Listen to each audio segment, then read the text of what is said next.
Can you believe it? Woohoo!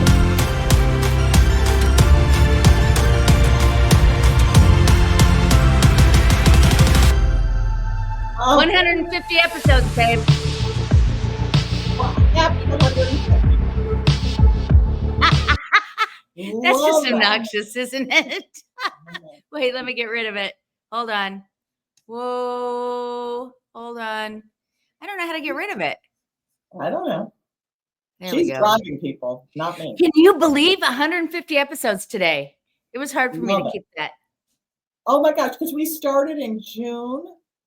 No, it was August? 6:30 in the morning, everybody. June 2020. Yeah. And we did it at 6:30 in the morning because we were sure nobody would be watching us. We were absolutely sure we needed to practice. Can you believe that? 150 episodes. Where did the time go? Oh my God. Isn't that hilarious? I can tell you. It'd be a long story. We need a drink. How are you doing today, Kyle? I am doing pretty great. I have, everyone's, as we cruise into the holidays, cruising into the holidays, I thought, okay, well, I guess that's it for the year. But I have 2 contracts for great properties that I thought would never happen. I'm so excited. That's awesome. And how about you? I think you may. So let me share with you. Okay, this is what's going on in this insane head of mine. Number 1, shock and sadness over the Bears loss yesterday. Okay, I didn't see that. Oh. I would have been so upset. I'm glad I missed it. Oh, it was terrible. I pulled the mittens and hats out of storage for the season. Oh. Tonight, I'm going to Stake 48 to meet and hear Pastor Ford talk about his grandfather, Bishop Ford, which I'm looking forward to. However, I'm missing the Wicked premiere. So Lizzie's going with Helena to see that tonight. My microwave conked out, so I got a fridge and a microwave this weekend. I bought them. They'll be delivered Thursday. And I was in a multiple offer with a buyer and a multiple offer with a seller this weekend. And you won both. I won because I was the listing agent on one, but I won the one. Yeah. And in fact, I put together a case study to kind of show our viewers how we handle multiple offers. Excellent. Well, and this one is an interesting one. So I've got that for you. So that's what's going on. One of my sales, I'm the listing agent on a sale, and the buyers put their house in Park Ridge on the market last week, but only opened it up for open house. So they had 5 offers, and the winning offer is way over contract, going to close in time so that we have our closing in time. All good things. Wow. Yeah. Happy stories. Yeah. All good stories except for the Bears. Except for the Bears, and except for the outlay of money for the appliances. Yeah, that's not a fun one, but yeah. Anyway, so that's my story, and I'm sticking to it. It's good. Good. I saw on Friday night Hubbard Street Dance at Steppenwolf Theater, and they had a number of. It was fantastic. It was really fantastic. So, sounds good. I got out of the muscle memory of going to arts, other than the symphony, post-pandemic, and I'm trying to get back into it. It's great. I got a friend who gets tickets to everything and drags me along. I'll be back. So it's good. Yeah, good thing, Chicago. Absolutely right. All right, well, let's jump into stats, and we're not the first of the month today, so this is going to be really quick. I'm just doing the snapshot today. Closed listings. I find this so fascinating because most of these weeks here, and this is a weekly thing for Midwest real estate data, so it's not our lakefront communities, it's a bigger picture. But this week closed was more than last week. Last year. Right. Same week last year. Thank you. But look at how last year, week by week by week, last year was better. Right? Pretty much. But we know when we talk about our market data, we're almost identical to last year. A little bit off on Yeah, well, this is picking up condos, a little more on single families. Yeah, this is picking up the suburbs. This is picking up towns outside of Chicago's. And I think that's a real inventory story. But look at this. Wow. Right? Listings. Let me get rid of our cup here. Listings under contract. We've been kicking it. So I wonder if the promise of lower rates, or the feeling that there are lower rates coming, that rates have not gone down appreciably because they were already priced into the market when the big rates came down, and sometimes good news causes rates to go up, for conversely with mortgage rates. But there's a feeling of optimism that I think has gotten a lot of people into the market. Right. And here's new listings. Do you think also that buyers are finally realizing that more properties are not going to magically appear, that you have to make your beautiful property? You have to take what's available. Yeah. Take what's available and make it special. Yes, I think so. Okay. Look at our orange line on the showing index. Isn't that funny? For this month, it's like the best for the last. Yeah. Even better than the pandemic year, better than that crazy year. Anyway, okay. Interest rates, as you said, 6.78. We're not really, we predicted we might be in the 5s by this time this year. And I shouldn't say we, I said, we reported what everybody else said. How's that? You and I don't know. We don't know. Oh my gosh. Oh, I don't know why that's there. Anyway. So that's our stats. Yeah. And remember, as we like to say historically, these rates are low. If you look at the historic 40, 50, 60 years, these are fine rates, but they are never going to be the bargain basement rates that we had during the late 2000s, 2010s, and early 2020. Right. 40-year average is 7.74%. Yeah. That's fine. And we're under 7, so we're good. Yeah, you're right. You're right. Yeah, but we're not building enough, so property prices have gone up. So a lot's gone into this. So I don't know if the world saw this, but yes, we have a new look, everybody. Baird and Warner's getting hip. Gone is the old black and gold, and now we're into, I forget the word for the green, but the yellow is wheat. Something water. Deep water. Deep water and wheat. Deep water and something wheat. Winter wheat or something wheat. Should we just change our name from MMCKI Monday Morning Coffee to Winter and Wheat? I actually like the blue. You don't like the blue? No, I do. And in fact, I mean, I was using this color for my marketing on Instagram. So I'm all in on this color. I feel like they came to me. They came to you. So, this is typical Kyle. As soon as they change it, I'm like, well, I like the old one. Though I like the wheat better than the gold. Yes, certainly right. Okay. So that's that. We'll take that out of the stage. What have you got for us today? How are we going to update it? Do we have the new bug? No, there's our old one, everybody. Yeah, you're right. We need to change our mug. We got the mug needs to have the new bug. Yeah, that's right. We got to, okay, I'll get on that this week. She's got all the other things they have going on. All right. Yeah. You want to talk about property taxes in the news this week? So who reads the Sun-Times? I do. Will you pull up the senior? So people, the big story on Sunday, the front page of the Sun-Times was this. Sun-Times prompts Kagi, how do you pronounce his name? Kagi to question real estate tax breaks. So, and it applied to senior freeze exemption. So if everyone here knows, in Cook County, these are the various exemptions that allow you to pay less in real estate tax.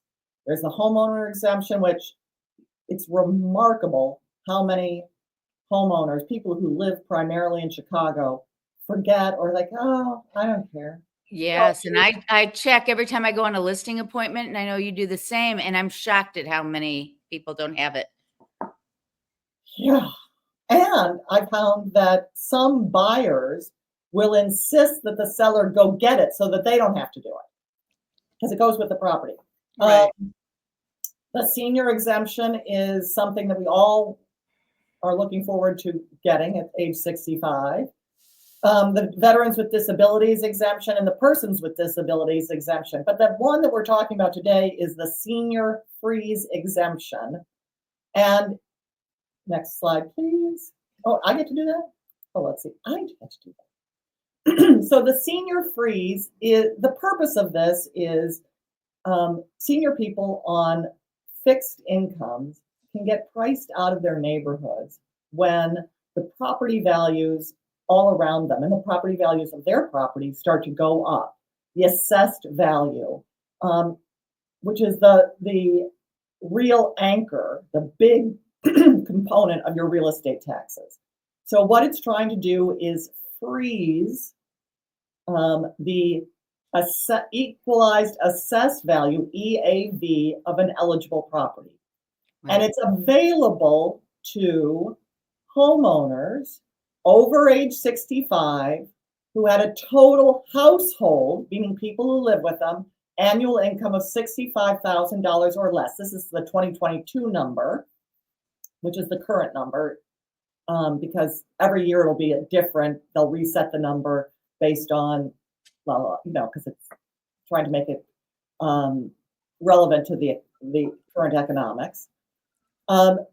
So it is the household income, $65,000 or less. It does not freeze your tax bill because, as you know, when listening to Anne, because Anne has explained this a lot and well, your tax bill also includes the funding needs of the various government entities that are looking that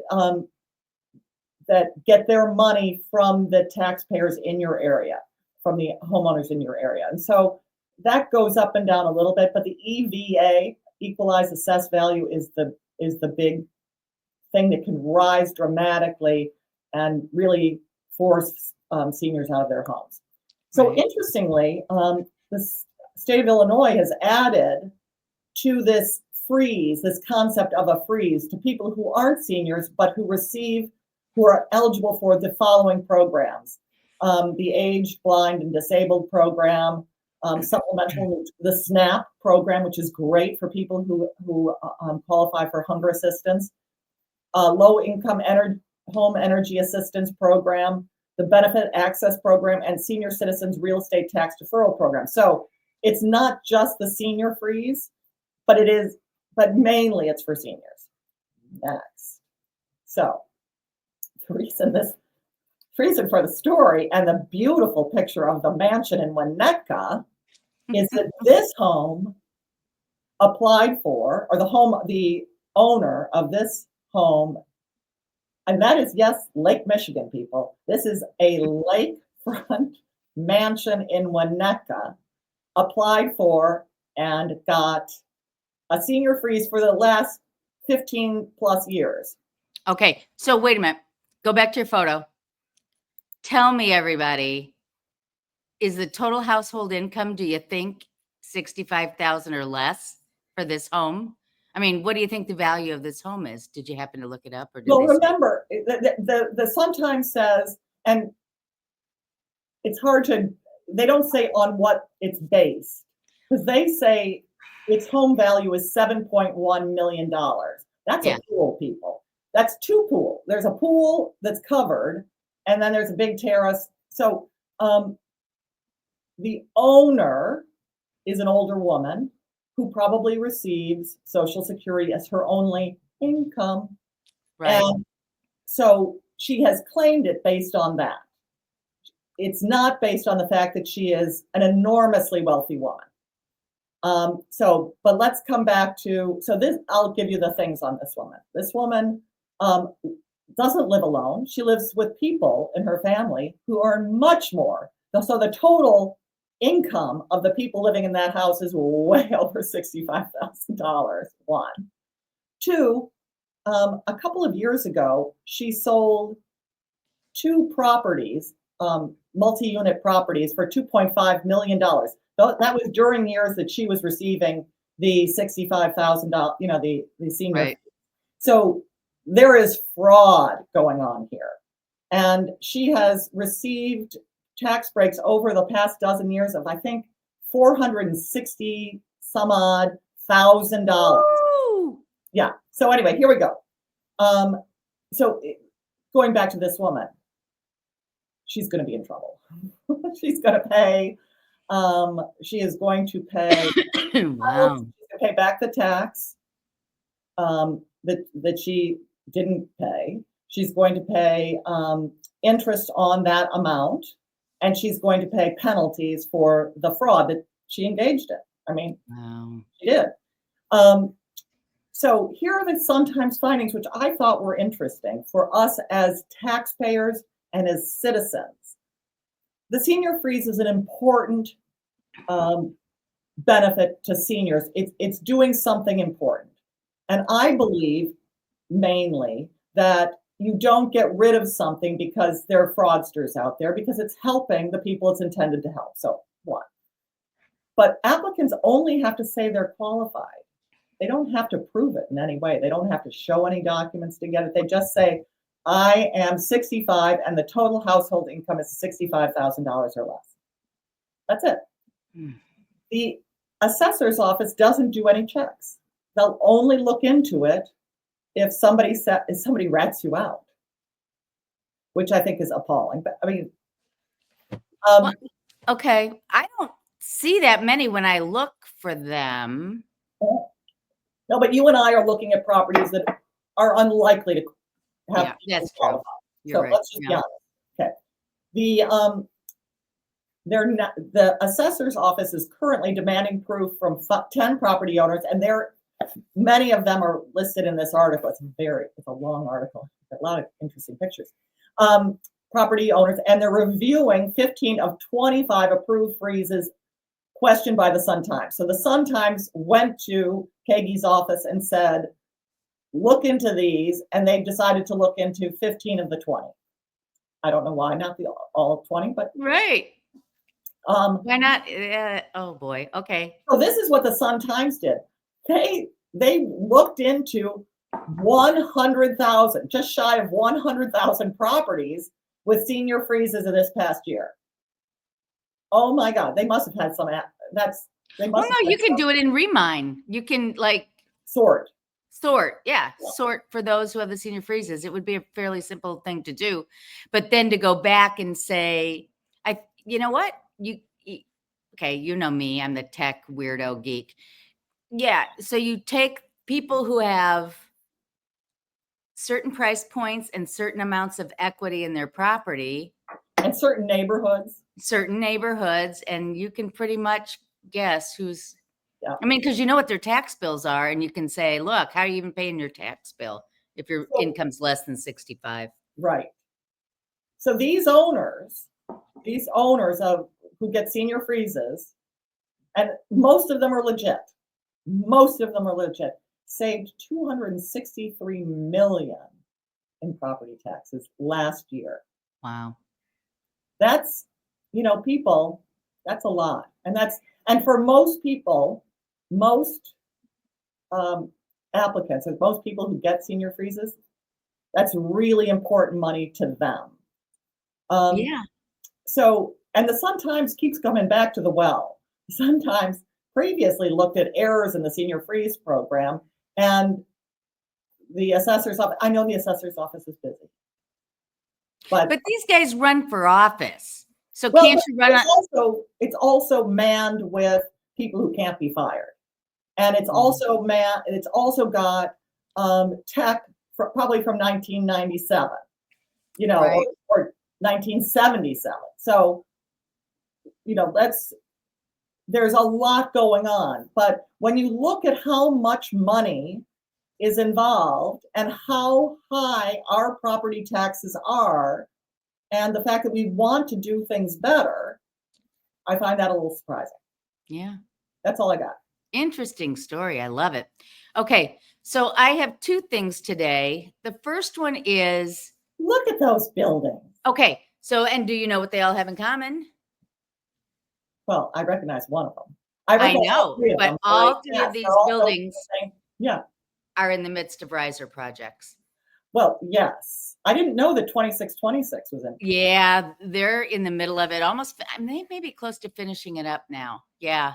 That building was built, wasn't it built in the 70s? And it was a hot building for a while. Yeah. And now, isn't this the building that doesn't allow something, smoking? They don't allow smoking, and even in the condo units. That's correct. Yeah. So here's my listing at 3150. So here's the deal. And what I wanted to talk about was, this is a problem that we run into sometimes, where a special assessment has been talked about. We know it's coming, but it hasn't been levied yet. And so it gives you and I as listing agents a particular challenge in terms of, how do we let that buyer, who's not our client because we're representing the seller, how do we let that buyer know everything they need to know while still keeping it cool so that they're interested in buying? Because it's very possible that these units languish because people don't know what they're getting into, and understandably so. I wouldn't want to necessarily go purchase a unit where I know there's going to be a $20,000 to $40,000 special assessment levied for pipes. Never mind the fact that they're going to come in and remove my sink and put the new pipe in and all that good stuff. So, anyway, so this is a challenge that I've been operating with, and you and I have talked about it a lot. To be fair, wait, hold on. Just to be fair, riser projects are not coming in and changing out the pipe to your sink. The horizontal. They're not doing the horizontal. Those are done when you remodel your unit. Exactly right. They're only doing the up and down, the water in, bringing the water to you and taking the water away. Which is typically in a chase. Yes. Next to you. When you see a wall that can't be moved, that's typically where that pipe is. You're exactly right. However, people go, woo, we're up in arms.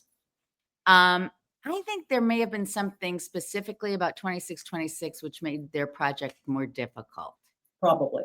But anyway, so 3150, I've been trying to market that for about 6 weeks now. And I got good showings and whatever, but all of a sudden the floodgates open, and I had 3 offers on it this weekend. This is what it looks like inside. It's a lovely property. Kitchen's not open. Notice that kitchen's behind the TV here. But it could be opened if somebody cared. Anyway, cute lake view. Can you read this? Let me go to this. But I'm right up against my screen. Yeah. Yeah. People who are watching this on YouTube will be able to see it better. Okay, so this is the multiple offers that we had. Well done, you. Well, and you did this too with multiple offers. So we haven't closed, so I can't give you prices, but we were listed for 420 with this special assessment. We know we're not going to have a number till April or May or June, and they're starting the work in July. So I consulted with Kyle and listened to her sage advice about what we think it'll come in. But the left column is the offering price. The next column is how that buyer chose to work with the special assessment. One of the 3 said escrow 30,000. The second one said, we're just going to put it in our price and offer you that much less. And in their minds, they're thinking 25,000 less. So they took the list price and took money off. And then the third one said, we'll either give it to you for list price of 420 and escrow enough for the project, or we'll just give you X flat out. And that X was less than 90%. But it gets even more complicated. All 3 of them asked for a buyer's commission to be paid by the seller. which we've discussed on previous shows, fine. So then that came up with a net price. Okay, then they each had their closing dates, and because it's vacant, the sooner we close, the more helpful it is to the seller. And then it's the earnest money, and then it goes to mortgage. Well, one of them had 100,000 down and the rest being mortgage. The other one had was mortgaging like over 10%, but less than 20, and the third one was cash. They both had attorney and inspection clauses. Taxes, 2 of the 3 were to be determined by the attorneys in attorney review, which is what a lot of people do because they don't want to get into the nitty gritty of doing taxes. The other one said 105. So I looked at their various pre-approvals. Of course, the third one didn't need it because it was cash. The third one also said as is. They knew they were in a multiple offer, so they went as is. Still have the inspection clause, but it's up or down. So here's the interesting thing. My seller chose not to go with the highest net. He chose to go with the one that was close, but cash as is, closing earlier by a couple weeks. Yep. So, and then I don't know, of course, with my buyer who won in hers, but we did not go over list price on that one. So I think it's instructive to our viewers. Number one, you don't have to go over list price if you're in a multiple offer. And number two, terms, these sellers are savvy. They understand good terms make a difference to them. And if you are willing to say as is, because there are only so many things that can go wrong with a condo.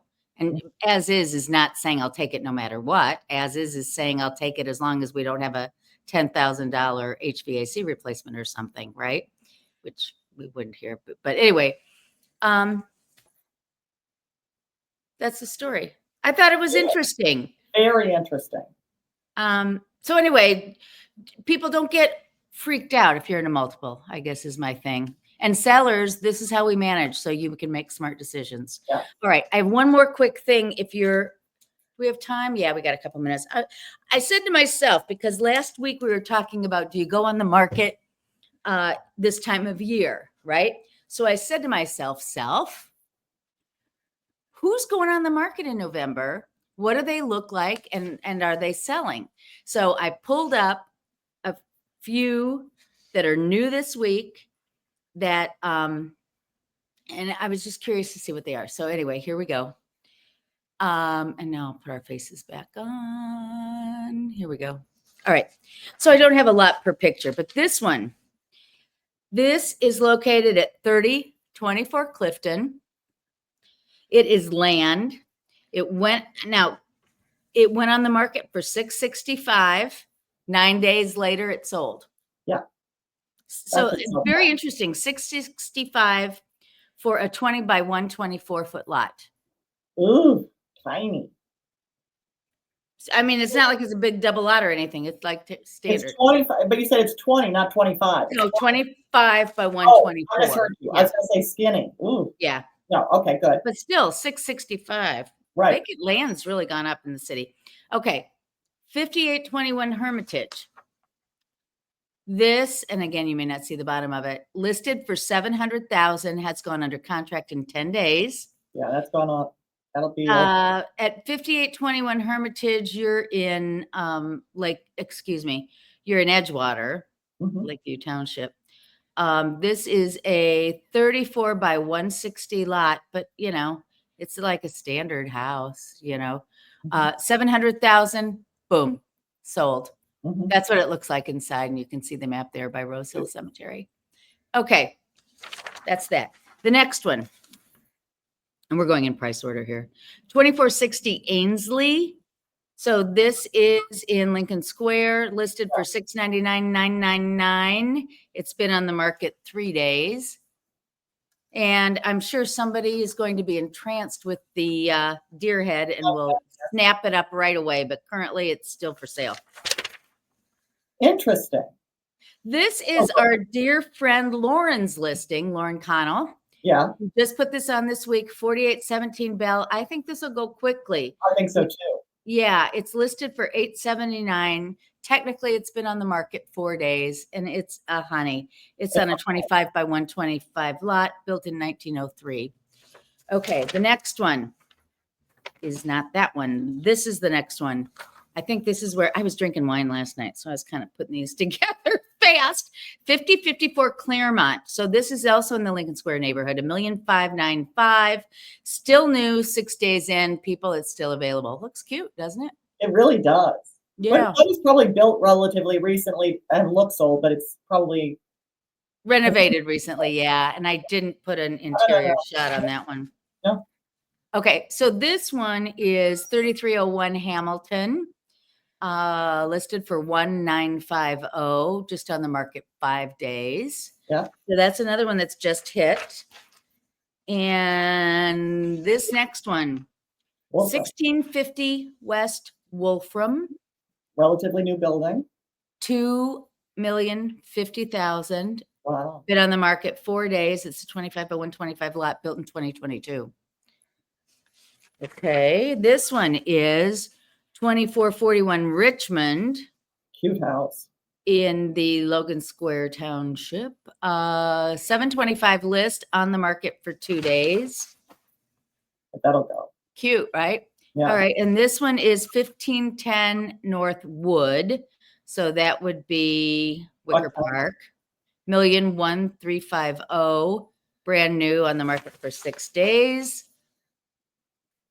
Cute picture. Cute, right? Yep. And this one, this is our last one, 2206 West Warren Boulevard, so close to the United Center, on the market for 679, built in 1997, 30 by 125 foot lot. So if you're wondering, is there anything new on the market? Those are brand new and on, and we're seeing buyers out there. So There are buyers out there, people. yeah. Yeah. I mean, you had 2 contracts this week. I had 2 contracts this week, and I'm getting showings on my other ones. I have people circling on my Superior, and I think, yeah, it's going to be a good spring. So if you're thinking of selling, people, this is a good time. Yeah. Anything else you have? Good time. Yeah. Anything else you have to That's all I share? got. Happy 150th. Yeah, happy 150th, and we're back in December. What's the date in December? The first Monday in December. Yes, right. Enjoy Thanksgiving, everybody. I've got my Thanksgiving shawl on, and I'll see you next time. Bye.